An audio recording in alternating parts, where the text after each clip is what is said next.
Assalamualaikum warahmatullahi wabarakatuh. Ya, alhamdulillah kita masuk kembali ke part berikutnya, itu kita akan membahas tentang bagaimana kita membuat grid, dan kita akan mengetahui juga ya, kita akan sama-sama belajar istilah-istilah ya, terminologi-terminologi yang digunakan di CFD ya.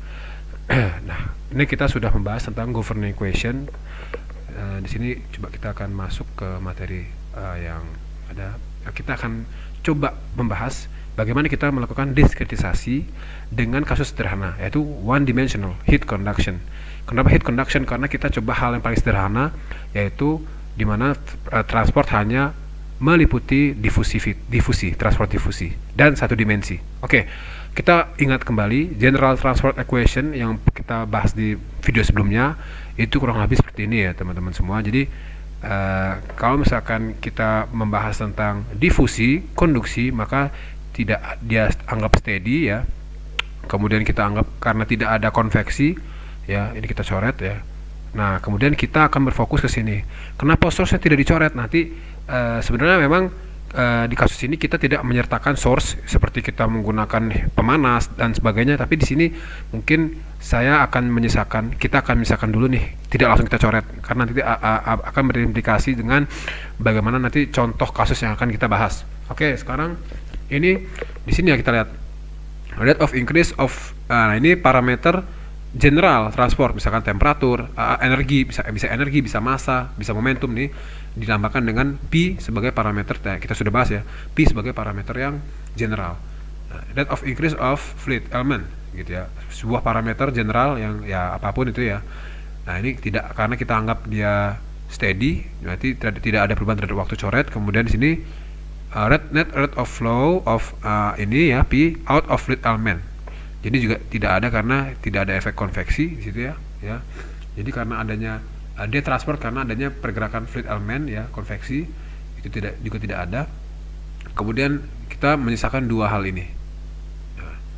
Oke, baik, kita lanjut ke slide berikutnya. Oke, kita akan menganggap ya only diffusif, karena kondisi itu hanya difusif kan, konduksi termasuk difusi.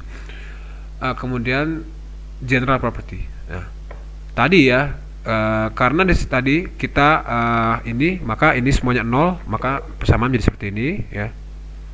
Kemudian kita akan langsung spesifik membahas tentang difusif ya, ke sini ya. Ini sebenarnya div ini kan udah belajar ya. Divergen itu apa, gradien itu apa ya, yang berhubungan dengan operator nabla di matematika teknik. Oke lah, lanjut ke sini ya. Dan karena satu dimensi, maka kita hanya dx saja. Dan ini adalah konstanta difusivitas ya, teman-teman jangan bingung sama lambangnya, plus s source. Jadi ini penjabaran lebih lanjut tentang divergen dalam kurung gradien dari P ini. Oke, ini semuanya berkaitan dengan operator nabla. Oke, nah kemudian aproksimasinya kita akan melakukan grid generation, kemudian diskretisasi persamaannya, kemudian solutionnya apa. Lanjut. Nah, di sini kita lihat pertama, ketika kita akan membuat grid generation satu dimensi, nah kita harus ingat bahwa ada apa namanya, istilah-istilah. Yang pertama ada yang namanya P. Misalkan ada satu buah ini ya, kita ingin mendiskretisasi sebuah volume ya, sebuah domain menjadi beberapa sel-sel kecil. Nah, ini sini berarti ada 5. Misalkan kita ingin ada 5, maka di sini ada 5. Nah, titik tengah ini adalah nodal points. Nodal points ini adalah titik tengah dari sel, titik tengah dari kontrol volume atau sel. Maka berarti di sini ada sini ya. Kemudian di sini juga ada di sini. Nah, ini ya, maaf. Nah, ini titik tengah. Nah, P adalah notasi di mana sel P ini adalah sel yang sedang kita tinjau. Sel P adalah sel yang sedang kita tinjau. Kemudian sel-sel tetangganya itu ada di sebelah kanan, itu kita namakan sel E atau sel is. Di mana titik E besar adalah titik tengah dari sel is. Is apa? Timur, tengah, sebelah kanan, sebelah timur ya. Sebelah kiri itu west atau sebelah barat. Oke. Nah, itu adalah istilahnya. Kemudian apabila kita perjelas lebih lanjut ke sini, maka di sini juga ada namanya data X, jarak atau lebar satu sel ya. Di sini kita coba idealkan dulu, di mana kita anggap bahwa selnya itu semuanya ukurannya sama ya. Jadi sel W ukurannya juga sama, sel E juga ukurannya sama dari sini ke sini gitu ya. Ini ukurannya sama, nilai delta X. delta x. Nah, kemudian karena sama nilainya, berarti jarak antar dua titik tengah sel juga sama jaraknya, seperti itu ya. Oke. Ya, kita mulai masuk ke diskretisasi ya. Nah, jadi misalkan ini kita meninjau sebuah sel atau control volume, maka persamaan governing equation tadi ya, yang hanya difusif saja, itu kita integral. Jadi persamaan ini persamaan ini kita integralkan terhadap volume di sel tersebut. Di sel ini kita integralkan terhadap volume sel ini. Maka kita integral V, ini lihat ya, ini delta V ya, dimana ini finite, bisa terjangkau. Nilainya adalah sebuah delta. Nah, ini kemudian ini ya, diintegralkan terhadap dV tambah source dV. Nah, ini hasilnya apa? Teman-teman bisa ingat bahwa dV ini kan di sini ada dx ya, per dx, maka ini bisa menjadi dA ya, dA bisa jadi dA, yang mana nanti akhirnya bisa akan menghasilkan jadi seperti ini ya, yaitu flux difusif ya, flux transport difusif yang, atau misalkan kita berbicara tentang panas, maka ini flux panas ya misalkan gitu, atau ini aja flux perpindahan sebuah parameter ini dP ini yang keluar dari sel E kecil dikurang dengan yang masuk dari sel W kecil. Oke, itu jadi seperti integral dA kan, di mana batasannya adalah batasan flux yang keluar dari permukaan ini dikurangi dengan yang masuk dari permukaan sini sebelah kiri, dimana kita menganggap bahwa alirannya dari kiri ke kanan gitu. Nah, cuma pertanyaannya adalah apa itu E kecil dan W kecil ya? Ini E kecil, ini W kecil, ini E kecil, ini W kecil, ini E kecil. Jadi teman-teman semua, kita bahas juga di sini bahwa di setiap permukaan, di setiap sel itu kan dia ada namanya permukaan batas, permukaan yang membatasi antara dua sel. Nah, permukaan batas W kecil berarti adalah permukaan batas antara sel W ya dengan sel P. Dan E kecil adalah permukaan batas antara sel P dengan sel E. Lanjut ya. Nah, jadi di sini kita bisa dari integral ini dihasilkan ini ya. Dan ini A tentu. Dan ini kita tahu bahwa ditambah source dikali dengan sebuah delta V, hasil dari integral ini. Ya. Sama dengan 0. Nah, maka kemudian kita ingat bahwa equation above ini, bahwa diffusive flux ya of sebuah parameter P yang meninggalkan east phase ya, atau phase E kecil itu dikurangi dengan diffusive flux yang masuk melalui permukaan W kecil, maka itu sama dengan is equal to the duration of ini. Jadi apabila dia steady state maka dia 0 gitu ya. Oke. Nah, itu kita lanjut lagi. Oke, nah sekarang kedua PR-nya adalah berapa nilai ini dan berapa nilai dP per dx di masing-masing sel E dan sel W. Untuk nilai parameter difusif, maka kita bisa menggunakan pendekatan central differencing ya, dimana ini kita anggap linear ya, perubahan kita menggunakan central differencing untuk nilai konstanta difusif di sel E dan sel W. Kita bisa menggunakan rata-rata, dimana rata-ratanya berarti adalah nilai tau, kita sebutnya tau aja ya, nilai tau di W ditambah nilai tau di P besar dibagi 2, itu untuk nilai tau di W kecil. Untuk tau di E kecil berarti nilainya tau di P besar ditambah tau di E kecil dibagi 2. Itu sebenarnya seperti nilai rata-rata, seperti itu, nilai rata-rata ya.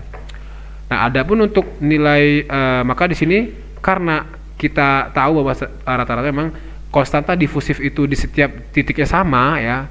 Apalagi kalau misalkan kita membicarakan konduksi, maka kan itu selama materialnya sama berarti konstanta difusifnya sama. Maka itu kita anggap ya, ini kita tulis saja nggak apa-apa ya, TE ya, tau di titik E kecil, di permukaan E kecil, tau di permukaan W kecil. Nah, berikutnya ini kita bisa menggunakan central differencing, di mana nilainya adalah misalkan nilai dot d theta per dx di sel E kecil, berarti nilainya itu adalah nilai P di sentral E besar dikurang dengan nilai P di titik P besar dibagi dengan jarak dari titik P besar ke titik E besar, atau ini yang mana nilainya adalah delta X, kita anggap sama ya, atau di sini dxPE simbolnya. Nah, jadi kan memang Ya, itu kan memang karena apa namanya di data XP ini ya itu makna dari dp per dx itu kan adalah perubahan dp terhadap jarak x. Maka di sini kita bisa menggunakan central differencing skemanya, dimana berarti perubahannya di sini adalah berarti ya atau fluxnya ya berarti apa namanya berarti bisa kita tuliskan sebagai nilai P di titik E dikurang nilai P di titik P besar dibagi dengan jarak dari P besar ke E besar gitu. Begitu juga dengan nilai ini dp per dx di permukaan W kecil. Maka nilai bisa kita aproksimasi seperti sebagai nilai apa namanya ini P di titik P dikurang dengan nilai P di titik W besar dibagi dengan jarak antara dari titik P besar ke W besar. Jadi kita menggunakan central differencing. Jadi kita anggap bahwa nilainya linear terhadap ini central differencing. Gradiennya kita anggap linear nih, gradien. Oke. Dan ini tentu sekali lagi adalah aproksimasi. Ini adalah pendekatan, gitu ya. Pendekatan. Ya baik.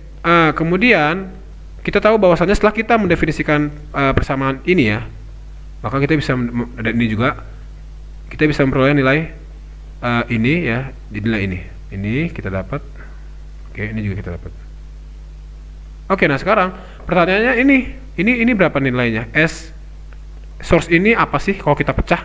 Oke, source kalau kita pecah itu atau source term atau S itu sebenarnya kita bisa terbagi menjadi dua. Ada source U.